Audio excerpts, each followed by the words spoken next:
好啦，京東競馬場啦，其實今日 JR 呢個賽事都有3邊馬場係有賽事舉行嘅，一級賽就喺京東呢邊上演啦。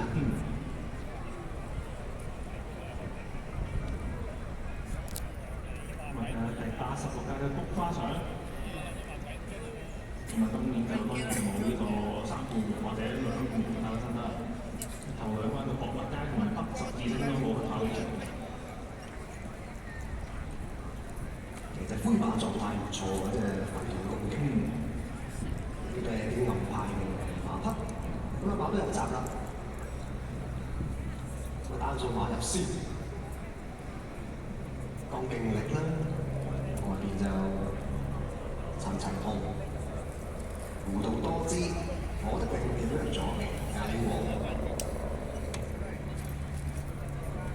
到雙數揮盾攻擊。青鳥、振奮寶、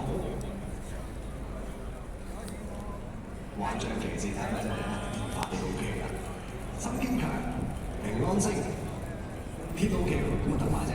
新君主，仲有外邊嘅最黑憑赤心蓮啊！好，等埋赤心蓮。